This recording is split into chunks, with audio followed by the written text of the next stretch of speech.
দূর থেকে এই খোলা বারান্দা ছোট দেখা গেলেও এটা একটা ছাদের থেকে কম না।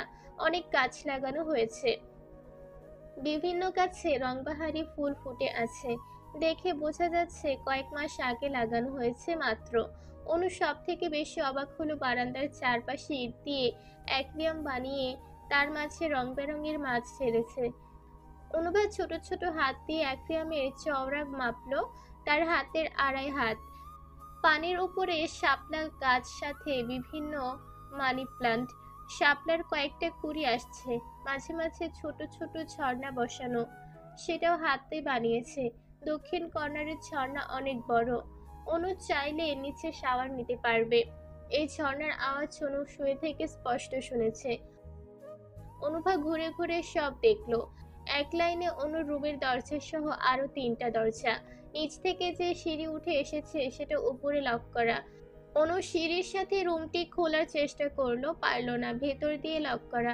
দ্বিতীয় দরজায় হাত দিতেই খুলে গেল।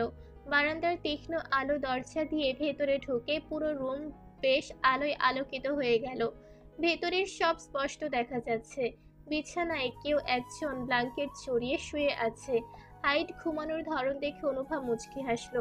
অজিত ছাড়া কেউ না। এই লোকের উপস্থিতি ছোট্ট তনুমন চোখ বন্ধ করে বুঝতে পারে। সেখানে চোখের সামনেই দেখছে। গত রাত পার করেছে এই ছেলেটার চেহারা দেখে। চেহারা দেখা পর্যন্ত সীমাবদ্ধ ছিল না, ছোট ছোট আঙুল দিয়ে পুরো মুখ চোখ গাল বুলিয়ে দিত। মাথার মোটা মোটা ঘন সিল্কের চুলগুলোর মাঝে মাঝে ছোট্ট হাত দিয়ে ডুবিয়ে দিয়ে সে হাত নিচে নিচে খুঁজত, না পেয়ে অভিনয়ে ছটফট করত। চুলের ঘনত্বের কারণে হাত দেখা যেত না। নিচের খেলা দেখে নিচে হেসে কুটি কুটি হতো। দিনে অচিকে দেখে পালিয়ে থাকলেও রাতে ঘুমানোর পর অনুর রাজত্ব চলত অচির মুখের উপর। অনুভা 2 কদম ভেতরে ঢুকেও দ্রুত পিছিয়ে আসলো। দরজা লাগিয়ে দিতে গিয়ে চাপা গোঙানোর আওয়াজ কানে বেজে উঠল। অনুভার কলিজা মোচড় দিয়ে উঠল। অচি ভাই ঠিক আছে তো? অনুভা দ্রুত বিছানার কাছে আসলো। আস্তে করে মাথার উপর থেকে ব্ল্যাঙ্কেট সরিয়ে দেখে অচির পুরো চেহারা লাল হয়ে আছে। পাতলা ঠোঁটগুলো তীর তীর করে কাঁপছে, মুখ দিয়ে ফুসফুস করে গরম বাতাস ছাড়ছে। অনুভা কাঁপা কাঁপা হাতে অচির চওড়া চুলে ঢাকা কপালে রেখে আটকে উঠল। তপ্ত জোয়ালা মুখের ন্যায় কপাল। অনুভা ব্ল্যাঙ্কেট বুক পর্যন্ত নামিয়ে গলার নিচে হাত দিতেই অচির বলিষ্ঠ দেহ কেঁপে উঠল। জ্বরে গা পুড়ে যাচ্ছে। এত রাতে কাকে ডাকবে? নতুন বাসা হওয়ায় কোথায় কে আছে অনুভার জানা নেই। অচির ফোন বালিশের পাশে থেকে নিয়ে দেখে লক দেওয়া। নিচের ফোন কোথায় আছে জানে না। অনুভা রুমের বাতি দিয়ে ওয়াশরুমে ঢুকলো, একটা বালতি বা মগের আশায়, যার মাঝে পানি দিয়ে অচির কপালে পট্টি দেওয়া যাবে। ওয়াশরুমে না আছে মগ, না আছে বালতি। আশেপাশে তাকিয়ে পাতলা কোনো কাপড়ও পেল না। গায়ের ওড়না অর্ধেক কোনা ভিজে এনে অচির কপালে রাখার সাথে সাথে লাল দুটো চোখ খুলে অনুভার দিকে তাকালো। আজ অনুভার এই লাল চোখ দেখে একটুও ভয় লাগছে না, বরঞ্চ খুব কষ্ট লাগছে। অন্য সময় হলে ভয় থরথর করে কেঁপে উঠত। মনে মনে পণ করত অচির সামনে আর আসবে না। তিথিকে মনে মনে ধুয়ে দিচ্ছে। যে রত্নের যত্ন নিতে পারে না সেটা তারা কেন বেছে নেয়? সে যার মূল্য জানে না, আল্লাহ তাকে কেন সে জিনিস দেন? এই অমূল্য সম্পদ যদি অনুভার হতো, সেই রাগী গম্ভীর পুরুষটিকে খুব যত্নে রাখত। আফসোস ত্যাগটি তার সাথে দেয়নি। অচির অবস্থা দেখে অনু চিৎকার করে কাঁদতে ইচ্ছে করছে। অনুভা অচির লাল চোখগুলোর উপর ভেজা নরম হাত রাখতেই অচির চোখ বন্ধ করে নিল। অনুভা ওড়নাটা খুলে অচির কপালে ভিজা অংশ দিয়ে বাকিটা পাশে রেখে রুম থেকে বেরিয়ে বারান্দা থেকে এক বালতি পানি ভরে নিয়ে আসলো। ডিবানের উপর থেকে অচির টাওয়াল নিয়ে নিচের গায়ে চড়ালো। ওড়না পুরোটা ভিজে অচির তপ্ত মুখ মুছে দিল। অনেক সময় হলো কপালে পট্টি দিলেও এক চিলিতেই জ্বর কমছে না। অনু কি করবে বুঝতে পারছে না। 7 পাঁচ চিন্তা করে গা থেকে ব্ল্যাঙ্কেট কোমর পর্যন্ত নামিয়ে দিল। অনেক কষ্ট করে গায়ের হালকা ঘিয়া কালার টি শার্ট খুলে ফেললো। ওড়না ভিজিয়ে গলা থেকে বুক পেট মুছে দিল। পিঠের পাশে কিভাবে মুছবে? শরীর তো এক ছিলেতেও নাড়াতে পারছে না। টি শার্ট তো যুদ্ধ করে খুলে শরীরের অর্ধেক শক্তি চলে গেছে। এখন গা মুছে দিতে গিয়ে মনে হয় সব যাবে। অনু তুই শেষ। অজি ভাই, একটু বাঁকা হন, আপনার গা মুছে দেই। বলার সাথে সাথে অছি কাত হলো। উনি একটু ভড়কে গেল, জেগে আছে ভেবে। একটু চুপ থেকে বোঝার চেষ্টা করলো জেগে আছে কিনা। না, জেগে নেই। অনু পেট ভালো করে আলতোভাবে মুছে দিতে লাগলো। মুখ থেকে কোমরের উপর পর্যন্ত কয়েকবার মুছে দিল। যতক্ষণ ঠান্ডা না হলো ততক্ষণ মুছে দিল। পায়ের তালু সহ হাঁটু পর্যন্ত মুছে দিল। বালতির পানি গরম হয়ে গেছে। জ্বর আছে কিনা পরীক্ষা করে আশ্চর্য হয়ে গেল। এত মুছে দিয়ে কি হলো, যেই সেই। এতক্ষণ চিন্তা পেরেশানিতে থাকলেও হঠাৎ বলিষ্ঠ বুকের শক্ত পেশি দেখে কেঁপে উঠল। শুকনো ঢোক গিল। এই প্রথম অছিকে খালি গায়ে দেখল। লোমশ ফর্সা বুক নিয়ম করে জিম করায় কারণে বুক বাহু ফুলে আছে। কখনো অছি বাসায় খালি গায়ে থাকে না। অনু চোখ খিচে বন্ধ করে নিল। না, সে এই শরীরে খারাপ নজর দিবে না। সে এতটাও খারাপ না যে পরনারীর স্বামীর উপর নজর দিবে। সারা জীবন বিয়ে করবে না, তবু অন্যের জিনিস নিবে না, দেখবে না। অনেক কষ্টে নিজেকে স্বাভাবিক করার বৃথা চেষ্টা করলো। তারপরেও অবাধ্য চোখ টেনে হিচড়ে লোমশ বুকে আটকে যাচ্ছে। ইচ্ছে করছে চিকন আঙুল দিয়ে বুকের লোমগুলো মুঠোয় পুরে নিতে। শেষ পর্যন্ত নিজেকে আটকে রাখতে পারল না। চালিয়ে দিল নিচের কোমল হাত। কোকড়ানো লোমের মাঝে ফর্সা হাতের আঙুলগুলো সন্তর্পণে ঢুকিয়ে দিল। হাতের উল্টো পিঠ দিয়ে ধীরে ধীরে উপরে তুলে বের করে আনলো। আবার হাতের ছোট তালু দিয়ে যতটুকু পারে মুষ্টিবদ্ধ করে মাছে নিল। অছে চোখ খিচে বন্ধ করে রেখেছে। পূর্ণবয়স্ক সুপুরুষের শরীর নারীর কোমল ছোঁয়ায় মাঝে মাঝে ঝাঁকি দিয়ে উঠছে। জ্বরের ঘরে বেহুশ থাকায় গাধা অনু এত এত অন্যায় করেও বেঁচে যাচ্ছে। যৌবনে ভরা পুরুষটি যদি সজ্ঞানে থাকতো তাহলে এই তনুমনা মেয়েটির হয়তো শেষ রক্ষা হতো না। শেষে এসে তপ্ত ভরাট লোমশ বুকে ঠুস করে একটা চুমু দিয়ে দিল। নিচের কৃতকর্মের উপর নিচে অবাক হয়ে গেল। লজ্জায় লাল নীল হয়ে গেল। অচির মুখের দিকে তাকিয়ে লজ্জামাখা হাসি দিল। লজ্জামাখা মুখশ্রী অচির কানের কাছে নিয়ে এসে ফিসফিস করে বলে, দেখুন, এত এত দুষ্টুমি করেছি, চুমু দিয়েছি, এতে আমার একটুও গিল্টি ফিল হচ্ছে না। আমি কারোর স্বামীকে চুমু দেইনি, চুমু দিয়েছি আমার প্রথম এবং শেষ ভালোবাসাকে। আবার আমাকে বেহায়া ভাববেন না। মাথা তুলে অছির মুখের দিকে তাকিয়ে ঠোঁটে চোখ আটকে গেল। এই ঠোঁটের প্রতি তার অনেক দিনের লোভ লেগে আছে। অচিকে নির্লিপ্তভাবে চোখ বন্ধ করে ঘুমানো দেখে দুর্বদ্ধ দুঃসাহসিক কাজ সেরে ফেলল। কখনো নিকটে এনে নাচুয়া চিকন ঠোঁটে নিচের কোমল কোষের ন্যায় ভিজা ঠোঁট ডুবিয়ে দিল। অচে আচমকা কেঁপে উঠে মাথা ছাড়া দিল। অনু সাথে সাথে ছিটকে সরে গেল। অচে ফোঁস করে শ্বাস ছাড়ল কয়েকবার। শক্ত বুকে দ্রুত গতিতে ওঠানামা করছে। এতক্ষণ কি করছিল মনে হতে অনু কেঁপে উঠল। নিচের উপর নিচের এখন ঘৃণা লাগছে। ছি, সে কিভাবে এত জঘন্য কাজ করতে পারলো? যদি অচি ভাই একটু টের পায় তাহলে সে কিভাবে মুখ দেখাবে? তাকে কত ছ্যাঁচড়া ভাববে, দুশ্চরিত্রা ভাববে। ছি। অচি গঙ্গানোর আওয়াজে অনুর অচির গঙ্গানোর আওয়াজে অনুর সম্বিত ফিরল। সব মাথা থেকে ছেড়ে ফেলে দ্রুত ওড়না ভিজিয়ে আবার শরীর মুছে দিতে লাগলো। মুছে দিতে দিতে বুকের বাম পাশে একটা কালো দাগ দেখে আঙুল ছুঁয়ে দিল। গোল ক্ষতটা যেন কিছু মাস আগের। হয়তো গুলির দাগ, অন্যথায় কেউ ছুরি দিয়ে আঘাত করেছিল। অনু তীক্ষ্ণ দৃষ্টিতে দেখলো, তবে মাথায় ঢুকতে দিল না, কারণ তার অচি ভাইকে কে মারতে চাইবে? তার মতো ভালো মানুষ তো পৃথিবীতেই নেই। অনুভা নিচের রুমে এসে জ্বরের ট্যাবলেট নিয়ে অচির রুমে ফিরে আসলো। টেবিলের ওপর থেকে এক গ্লাস পানি নিয়ে অচির মাথার কাছে এক পা ভাঁজ করে বসে মাথা তুলে হাঁটুর উপর রাখলো। অজি ভাই, একটু হাঁ করুন, আপনার অনেক জ্বর, ওষুধ খেতে হবে। অচি বাধ্য ছেলের মতো এক কথায় হা করলে অনু একটু পানি ঢেলে দিয়ে মুখে ওষুধ ছিঁড়ে মুখে ঢুকিয়ে দিল। অচি চুপচাপ খেয়ে নিল। অনু উঠতে গিয়ে এই বিপত্তি ঘটল। অচি ভালো করে অনুভার কোলে মাথা দিয়ে লম্বা মোটা শক্ত হাত দিয়ে অনুর চিকন সরু লতানো কোমর জড়িয়ে ধরল। অনুভার সমস্ত শরীর কেঁপে উঠল। ঠান্ডা একটা ঝাঁকুনি পিঠের শির দ্বারা বেয়ে গড়িয়ে গেল। জড়িয়ে ধরা পর্যন্ত সীমাবদ্ধ নেই। অনবরত তপ্ত মুখ নরম পেটে জামার উপর দিয়ে ঘষছে। পরিপূর্ণ আরাম না পেয়ে অনুভার কোমর একটু উঁচু করে জামার আলগা করে পেটের ওপর থেকে সরিয়ে নরম তুলতুলে মেথিন পেটে শক্ত খসখসে দাড়ি যুক্ত মুখ ডুবিয়ে দিল। অনুভা আঁতকে উঠে গলা কাটা মুরগির ন্যায় ছটফট করতে লাগলো। রাগে দুঃখে অচির চুল হাত দিয়ে খামচে ধরে সরানোর বৃথা চেষ্টা করতে লাগলো, কিন্তু এক চুল পরিমাণে সরানো তো দূর, নাড়াতে পর্যন্ত পারছে না। যত টানছে তত মুখ ঠেসে ধরছে। এরই মাঝে অচি একটা ভয়াবহ কাণ্ড ঘটিয়ে ফেললো। পেটে টুপ করে একটা চুমু দিল। অনুভা কেঁপে উঠে অচির নাঙা পিঠ খামছে ধরলো, সাথে সাথে দুই চোখ দিয়ে তপ্ত অশ্রু গড়ালো। নিচেই যেন নিচের ইচ্ছতের ফালুদা বানাচ্ছে।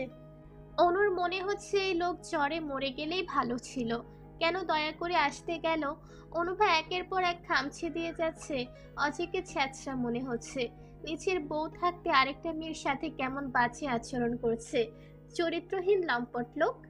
অনুভূতি পাখি আমার লাগছে, আর একটা খামচি দিলে আমি তোমায় তুলতুলে পেটে কামড় বসিয়ে দিব। অচির ঘুম চড়ানো কাতর কণ্ঠে হুমকি শুনে অনুভার খামছি দেওয়া হাত আপনা আপনি বন্ধ হয়ে গেল। এই বদলোককে পৃথিবীর সবচেয়ে খারাপ লোক মনে হচ্ছে। মনে মনে অচির 14 গোষ্ঠী উদ্ধার করছে। হঠাৎ অচির পিঠে চোখ আটকে গেল। ফর্সা পিঠ অনুভার হাতের আঁচড়ে ক্ষত বিক্ষত হয়ে গেছে, কিন্তু তার মাঝে মোটা কালছেটে দাগ দেখে আটকে উঠল। দাগগুলো দেখে মনে হচ্ছে কেউ যেন বেধরম পিটিয়েছে। এলোপাথারি পিটানোর দাগ স্পষ্ট হয়ে আছে। অনুভা আস্তে করে নরম হাত দিয়ে কালো জায়গাগুলো গলিয়ে দিচ্ছে। মনে মনে বলছে, কি হয়েছিল অজি ভাইয়ের? কে এত নির্মমভাবে পিটিয়েছে? কেন? তখন তার কত কষ্ট হয়েছে। যখন পিটিয়েছে তখন কি তার অজি ভাই অনেক কেঁদেছে? অনুভা ভাবতে ভাবতে দু চোখের পানি ছেড়ে দিল।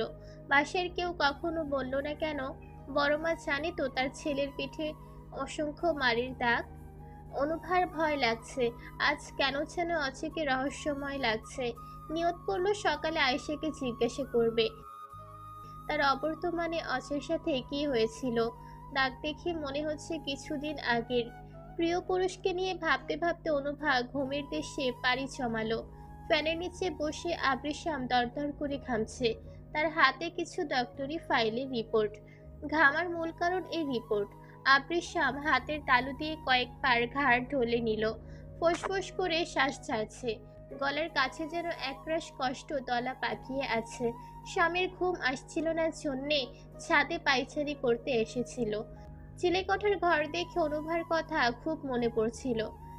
সিলেট ছাদে আসলেই দেখতো অনুভা চিলেকোঠার ঘর থেকে বের হয়ে ছাদের কোনায় বসে আছে।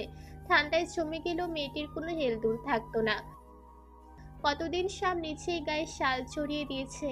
শালের উষ্ণতা পেয়ে লাল ব্যথিত চোখ দিয়ে শামকে এক নজর দেখতো। এতেই শাম ঘায়েল হয়ে যেত। কি মনে করে যেন এক পা করে ঘরের সামনে এসে দাঁড়ালো। দরজা ধাক্কা দিতেই খুলে গেল। মেঝেতে একটা বিছানা করা, বিছানার উপর একটা ছোট ল্যাপটপ রাখা টেবিল। শাম বিছানার উপর ক্লান্ত শরীর নিয়ে ঠস করে বসলো। আজ অনুকে দেখে নিজেকে কন্ট্রোল করতে অনেক বেগ পেতে হয়েছে। পূর্ণ যুবক ছেলে একান্ত চাওয়া নারীকে দেখে গলার ভেতর যেন শ্বাস আটকে এসেছিল। ইচ্ছে করেছে এখনই বাবা মাকে বলে মেয়েটিকে একান্ত আপন করে নিতে। কত আর চলবে, মেয়েটিকেও চলতে হবে। শাম দুটো হাত দিয়ে মাথার দুই পাশে চেপে ধরলো। বুকের ভেতরটা এখনো কত চড়ে চড়ে বিট করছে, চিনচিনে ব্যথা করছে। মেয়েটিকে এক নজর দেখলে হয়তো এই পেরেশানি দূর হয়ে যেত। ভাবনার মাঝে হঠাৎ টেবিলের নিচে চোখ আটকে যায়। হাত বাড়িয়ে পরপর চারটা ফাইল বের করে আনে। উল্টে পাল্টে দেখে অচি নাম লেখা। ভেতরে খুলে বড়সড় ঝটকা খায়। ঝটকানা আতঙ্কিত হয়ে যায়। ছোটবেলার খেলার সাথীকে হারানোর ভয়। বড় বড় অক্ষরের লেখা ব্রেন টিউমার। এক ধরনের ব্রেন টিউমার ক্যান্সার হিসেবে গণ্য হয় ও দ্রুতই মস্তিষ্কের অন্যান্য জায়গায় ছড়িয়ে পড়ে। সঠিক সময়ে রোগ নির্ণয় ও চিকিৎসা দেওয়া হলে কিছু কিছু ক্ষেত্রে এই টিউমারও নিরাময় হয়, অন্যথায় রোগী মারাও যেতে পারে। অচি মাথা ব্যথা সাধারণ মনে করে অবহেলা করেছে। ঠিকমতো ডক্টর তো দূরের কথা, ব্যথার ট্যাবলেটও খাওয়ার প্রয়োজন মনে করেনি। যার দরুন মারাত্মক পর্যায়ে চলে গেছে। আবৃসামের গলার ভেতর শ্বাস আটকে গেছে। ছোট্ট হৃৎপিণ্ড একটু পর পর ব্লাড পাম্প করা বন্ধ করে দিচ্ছে। এটা কি দেখছে? এত সুন্দর সভ্য ভদ্র ইয়ং ম্যান কি এভাবে এত জটিল রোগে আক্রান্ত হতে পারে? স্বামীর দুনিয়া ভেঙে আসছে। চোখের সামনে অনুভার ছোট্ট মুখ ভেসে উঠল। মেয়েটি অচিকে হারালে ঠিক থাকতে পারবে না। 2 মাস আগেই বাবা মা হারিয়ে উপরে স্বাভাবিক দেখালেও ভেতরে ভেতরে বিধ্বস্ত হয়ে আছে। এটা কেউ না জানলে শ্যাম অনেকটাই জানে। বাবা মার জন্য প্রতিনিয়ত কাঁদে। ভয়ঙ্কর সে কান্না। কান্নার আওয়াজ কানে আসলে মনে হয় কেউ সর্বশান্ত হয়ে মালিকের দরবারে নিজেকে বিলীন করে দেওয়ার অনুনয় করছে। খানবাড়ির 2 ছেলেকে পেলে মেয়েটি মন খুলে হাসে। সেদিন পুরো খাবার খায়, দীর্ঘক্ষণ ঘুমিয়ে কাটায়। প্রিয় 2 ভাইয়ের একজনকে হারালে এই মেয়ে মরেই যাবে, জ্যান্ত লাশ হয়ে যাবে। শ্যাম আর ভাবতে পারছে না। ইচ্ছে করছে অচির কাছে ছুটে যেতে, গালে একটা চড় মেরে বলতে, তুই খুব স্বার্থপর যে ছোটবেলাও তোকে ছুঁয়ে ওয়াদা দিয়ে আমাকে দেশের বাইরে পাঠালে, আবার যখন 10-11 বছর পর দেখা হলো তখনও আমার থেকে পালানোর রাস্তা খুঁজে নিলে। শ্যামের 2 চোখ দিয়ে ছড়ছড় করে অশ্রু ঝরছে। ফাইলগুলো শক্ত করে ধরে অচির রুমের উদ্দেশ্যে সিঁড়ি দিয়ে নিচে নেমে গেল। সাদার সিয়াম দরজা বন্ধ করে জুমে মিটিং করছে। টপিক হচ্ছে রাত্রের সেই কালা চান। হঠাৎ বাহিরে ধূপ ধূপ আওয়াজ শুনে দুজন সতর্ক হয়ে গেল।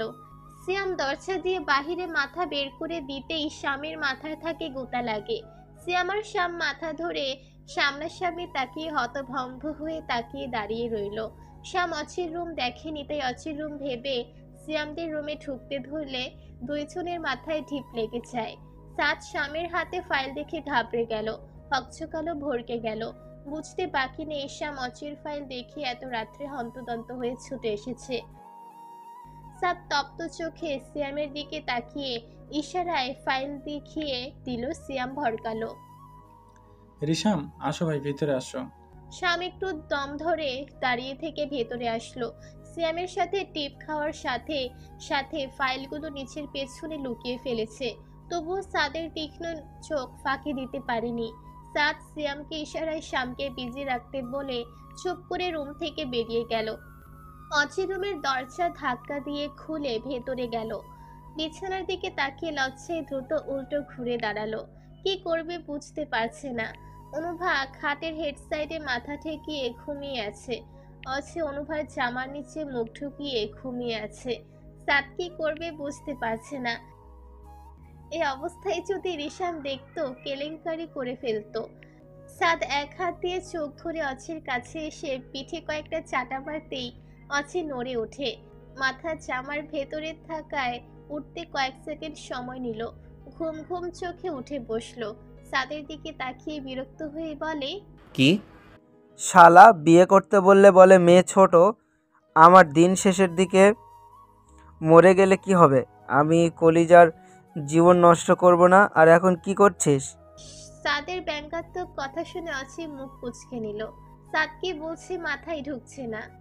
এত রাতে রুমে এসে মাতালের বেশ ধরবি না। শরীর ভালো না, এখন যা। 4টা বাজে, ভোর হতে আরও 1.5 ঘন্টা বাকি। শেষের কথা ঘড়ির দিকে তাকিয়ে বলে, নেকা ষষ্ঠী, শালা বিবাহিত ভার্জিন, অনুমতির আগেই বাসর করে নিয়ে এখন ভ্যাং ধরছিস। সাদের কথায় অচির রাত মাথায় উঠে গেল। এমনিতেই রাত থেকে মাথা ব্যথার সাথে জ্বর জ্বর ভাব ছিল, আর এখন এসে ফাজলামো করছে। অচির থাবা দিয়ে সাদকে ধরতে গেলে সাদ 2 কদম পিছিয়ে গেল। সাদ ধরতে পারলে তোর জান নিয়ে নিব। তোকে বারবার বলেছি রাত্রে আমাকে ডিস্টার্ব করবি না। শালার ভাই, রাতেই তোর জ্বালা ওঠে। ছি, তোর মুখে এই কথা একদম মানায় না। অবশ্যই তুই আর আগের মতো নেই। ছি, ছোট্ট একটা মেয়েকে নিয়ে কিভাবে ঘুমিয়েছিলি? সাদের কথা শুনে অচি থেমে গেল। জিজ্ঞেসু দৃষ্টি দিলে সাদ দেখিয়ে দিল। অচি অনুকে দেখে অবাক হলো, বিস্মিত হলো। বিস্ফোরিত নয়নে দেখলো অনু টাওয়াল পেঁচিয়ে একটু বাঁকা হয়ে ঘুমিয়ে আছে। চোখের নিচে দিয়ে অশ্রু গড়িয়ে পড়ার দাগ চিটচিটে হয়ে আছে। ঠোঁট দুটো শুকিয়ে ফেটে যাওয়ার মতো হয়ে আছে। মেয়েটির মুখ শুকিয়ে ছোট্ট একটা হয়েছে। এত আকর্ষণীয় বেশি লাগছে। অচি চোখ ঘুরিয়ে সাদের দিকে অপরাধীর ন্যায় তাকালো। সাদ চোখ নাচিয়ে জিজ্ঞাসা করলো, কি? ও কখন আসছে আর এইভাবে ঘুমিয়ে আছে কেন? মাথায় কিছুই ঢুকছে না। পিঠ ঢাক, নাজেহাল অবস্থা হয়ে আছে। অচি নিচের দিকে তাকিয়ে হন্তদন্ত হয়ে টি শার্ট খুঁজে তাড়াহুড়ো করে পরে নিল। অজি, তোর পিঠে আঁচড়ের দাগ। তুই যেভাবে শুয়েছিলি কাহিনী ভালো লাগছে না। কি বলতে চাস? অনুভার চোখে পানি দেখ, শুকিয়ে গেছে। তুই আমার ভিতরে মাথা ঢুকিয়ে শুয়েছিলি আর ওর এক হাত তোর পেটে ছিল। পিঠে মেয়েটার আঁচড়ের দাগ, উল্টাপাল্টা কিছু করিসনি তো? অচিত চোখ বন্ধ করে খাটের কোণায় বসে পড়ল। রাত্রে কি হয়েছে কিছুই মনে পড়ছে না। অনুভা কেন এখানে, কি কারণে এসেছিল, আর ওর জামার ভেতরে ছি। অচি আর ভাবতে পারছে না। কিছু মনে হতেই চোখ খুলে উঠে দাঁড়ালো। টেবিলের উপর ঔষধের পাতা, খাটের পাশে অর্ধেক পানিসহ বালতি দেখে হাসলো। কি হলো, হাসছিস কেন? মজা কি বেশি পেয়ে মাথা গেছে নাকি? আর একটা বাজে কথা বললে তোর খবর আছে। আচ্ছা চুপ করলাম, হাসার কারণ বল। পুরনো অভ্যাস ভোলেনি। ও রাত্রে আমাকে দেখতে এসেছিল। গায়ে জ্বর দেখে ওড়না ভিজিয়ে শরীর মুছে দিয়েছে। তুই দাঁড়া, আমি ওকে রুমে দিয়ে আসি। ওর ঘুম একদম পাতলা, তবুও তোর চিৎকারে উঠছে না, মানে একটু আগেই ঘুমিয়েছে। অচি ঘুমন্ত অনুকে কোলে তুলে নিল। সাদের সামনে দিয়ে বেরিয়ে যেতে কপালে একটা গভীর চুমু দিল। সাদ থাম করে অচির পিঠে কিল দিল। অচি ঠোঁট বাঁকিয়ে হেসে বেরিয়ে গেল। সাদ অচির রুম ছুঁড়ে পায়চারি করছে। অচি রুমে ঢুকে এখন সাদকে দেখে ভ্রু গুটিয়ে গেল। তুই এখনো এখানে কি করছিস? অজি, মেয়েটির সাথে কিছু করিসনি তো? অচি সাদের কথা শুনে তীক্ষ্ণ দৃষ্টি দিল। বিছানার চাদরে ব্লাড লেগে আছে, এর মানে কি? অচি তড়িৎ গতিতে মাথা ঘুরিয়ে বিছানার দিকে দেখল। অনু বসার জায়গায় বেশ কিছু রক্ত জমাট বেঁধে আছে। অচির মাথা চক্কর দিয়ে উঠল। জ্বরের ঘোরে হলেও তো সে এত বড় অন্যায় করতে পারে না। কিছু মনে করতে পারছে না। দুই হাত দিয়ে মাথা চেপে ধরে কিছু মনে করার চেষ্টা করছে। সাদ, আজ কয় তারিখ? সাদ ভ্রু কুঁচকে নিল। রক্তের সাথে তারিকের কি সম্পর্ক সাদের মাথায় ঢুকছে না। সাদের তাকানো দেখে অচির দাঁতে দাঁত চেপে বলে, তোকে ডক্টরের ডিগ্রি কে দিয়েছে? তার চেহারা দেখতে হবে। শালা শকুন, তুই কিছু সময়ের জন্য আমার মাথা ডাইভার্ট করেছিলি। এত বড় ডক্টর হয়ে বুঝিস না কোনটা কিসের রক্ত, অথচ প্রতিদিন মানুষের রক্ত নিয়ে খেলিস। সাদ বোকামি বুঝে মাথা চুলকাতে লাগলো। অজি, সর্বনাশ হয়ে গেছে। কি? রেশাম তোর রিপোর্টগুলো চিলেকোটার রুম থেকে পেয়ে আমাদের রুমে বসে আছে, হয়তো তোর সাথে দেখা করতে চায়। অচি কপাল কুঁচকে নিল। ভেতরে আটকে উঠলেও মুখে প্রকাশ করলো না। তীক্ষ্ণ কণ্ঠে বলল, ওর কাছে আসলো কিভাবে? শ্যাম চাবি নিয়ে চিলেকোটার রুমে গিয়েছিল, মনে হয় ওই গাধা দরজা লক না করেই চলে আসছে। অচি ফোঁস করে শ্বাস ছাড়লো। শাম কোথায়? আমাদের রুমে। আমি এখন দেখা করতে পারবো না। অচি ওয়াশরুমে ঢুকলো। সাদ হাবলার মতো কিছুক্ষণ দাঁড়িয়ে থেকে বেরিয়ে গেল। শ্যামের স্বামীর মুখোমুখি বসে আছে। ও যে অসুস্থ এটা আয়াজ ভাই জানে? জানে, আর কেউ জানে না, জানানো যাবেও না। সিয়াম, এটা হিয়ালি করার সময় না। সেটা অজিকে কে বলবে? কোনো কথাই শুনে না। আয়াজ ভাই কোনো পদক্ষেপ নেয়নি? যথেষ্ট চেষ্টা করছে। সামনের মাসে অজিকে নিয়ে দেশের বাইরে যাবে। ডক্টর দেখিয়ে অপারেশন করা গেলে করবে, অন্যথায় যেমন আছে সেরকমই থাকবে। ও রুমটা কোনটা? পাশের রুম ওর। শ্যাম উঠে দাঁড়িয়ে গেল। সাদ চিন্তিত হয়ে রুমে আসলো। সাদকে দেখে শ্যাম বলে, ও জি ঘুম থেকে ওঠেনি? ওর জ্বর আসছে, এখন যেও না। তুমি সেই সাদ না যে তারেকের সাথে কথা বলার দরুন ব্লেড দিয়ে হাতের শিরা কেটেছিলে? তুমি সেই সাদ না যে ওজিকে এক মুহূর্ত চোখের আড়াল করতে না? সাদ চুপ করে আছে। তারেক ছিল মধ্যবিত্ত পরিবারের ছেলে। অভাব লেগেই থাকতো। একদিন ক্লাসে তারেকের খাতা ছিল না দেখে অচি ওর একটা নোট খাতা তারেককে দেওয়ার কারণে সাদ আত্মহত্যা করার জন্য হাত কেটেছিল। সাদ কখনোই অচিকে কারোর সাথে মিশতে দিত না। সাদ এমনিতেও তারেককে পছন্দ করতো না। ছেলেটা কেমন যেন লোভী ছিল। অল্পতেই চোখ চিকচিক করতো। সাম, ও আমার কথা শোনে না, কি করব বলো? আফসোস এমন প্রাণ প্রিয় বন্ধুদের জন্য। রিপোর্টগুলো নিয়ে শ্যাম বেরিয়ে গেল। সাদের সামনে দাঁড়িয়ে থাকতে বিরক্ত লাগছে। দুটো ছেলে বুদ্ধিমান তীক্ষ্ণ মেধার অধিকারী। তারপরেও অচিকে চিকিৎসার জন্য মানাতে পারে না।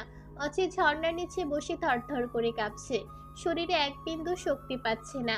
দিন দিন শরীরটা দুর্বল হয়ে যাচ্ছে, প্রতিটা খাবার বিতৃষ্ণা লাগে। পেট পুড়ে খাওয়া তো দূর, 2-1 লোকমাও খেতে পারে না। শুরুতে অনুকে নিয়ে কিছু মনে না করলেও এখন ঝর্ণা অন করে তখন বিষয়টি ক্লিয়ারভাবে চোখের সামনে ভেসে উঠেছে। রাত্রে জ্বরের ঘোরে থাকলেও এখন সব এক এক করে মনে হচ্ছে। অনেক কষ্টে উঠে উল্টো ঘুরে আয়নায় পিঠ দেখার চেষ্টা করছে, কিন্তু পারছে না। ঠান্ডা পানি শরীরে পড়ার সাথে সাথে চিটচিটে কামড়ে ধরেছিল, তবে এখন চলছে না। ঠোঁট চেক করে হাসলো। বোকা মেয়েটা ইঁদুরের মতো ছোট ছোট দাঁত দিয়ে কুটকুট করে কামড়ে দিয়েছে। একটু চাল ছিলে গেছে, ঠোঁটের কোণটা লাল হয়ে চলচল করছে। যে কেউ একবার দেখলে লজ্জায় পড়তে হবে। দ্রুত ফ্রেশ হয়ে বেরিয়ে আসলো। রুমে ঢুকে ভ্রু গুটিয়ে নিল। তোরা দুইজন রাত্রে ঘুমাসনি কেন? তুই কবে থেকে খামখেয়ালি হলি? আমি আবার কি করলাম? স্যামের কথা শুনেও তোর মাঝে কোনো পরিবর্তন হলো না। কাল একটা কালাচান এসেছিল, তাকেও খেয়াল করলি না। তোর মতলব কি? অচি মাথার চুল বাম হাত দিয়ে ছাড়তে ছাড়তে বলে, স্টোর রুমে যা, আমার মতলব বুঝে যাবি। আর শোন, স্টোর রুমের চাবি আইমানের কাছে। এখন দূর হ, আমার কিছু কাজ আছে, ঠান্ডা মাথায় করতে হবে, পারলে ঘুমিয়ে নে। সাদার সিয়াম বোকার মতো একে অপরকে দেখে ধীর পায়ে অচির রুম থেকে বেরিয়ে গেল। অচি কয়েকদিনের জমানো কাজ নিয়ে বসলো। এখন শরীরটা চাঙ্গা লাগছে। মেয়েটা ভালো ওষুধ দিয়েছে। মনে মনে 100টা ধন্যবাদ দিতে ভুলল না। বসার আগে 1 কাপ কফি করে নিয়েছে। আয়াজ, আয়মান সহ বাসার যতগুলো ছেলে আছে তারা ফজরে উঠে গেল। সবাই মিলে জামাতে নামাজ আদায় করে নিল। আয়াজ আয়ানকে ডেকে বলে, আয়ান, খাসিটা কোথায়? ছুরি রেডি করো, জবাই করে দিই। আয়ান উঠে আয়মানকে চোখের ইশারায় ডেকে বেরিয়ে গেল। আয়াজ কবুতরের চূড়ার মতো 2 ভাইকে দেখে মুচকি হাসলো। আয়াজ ভাই এই দুইটার আগের মতোই আছে। একজন আরেকজনকে ছাড়া এক মুহূর্তও থাকতে পারে না। তাই তো দেখছি, হাঁসের জোড়া। রেশাম, তোমার বিয়ে শাদির খবর কি? বয়স তো কম হলো না। রেশাম হালকা হাসলো। আল্লাহর হুকুম হলেই হয়ে যাবে। মেয়ে পছন্দ আছে নাকি? শ্যাম চুপ হয়ে গেল, কি বলবে বুঝতে পারছে না। জিহ্বা দিয়ে শুকনো ঠোঁট ভিজিয়ে নিল। আয়াজ স্বামীর হাসফাস দেখে হেসে দিল। থাক, বলতে হবে না।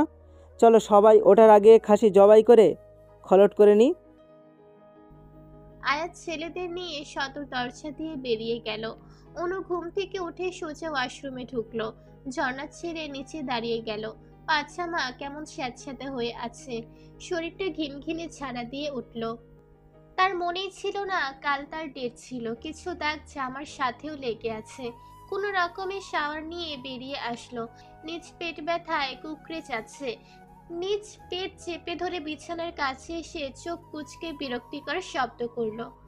ধূসর রঙের বেডশিটে ছোপ ছোপ দাগ লেগে আছে। চাদর টান দেওয়ার জন্য হাত দিতেই ধরে একটা প্যাকেট অবাক হলো।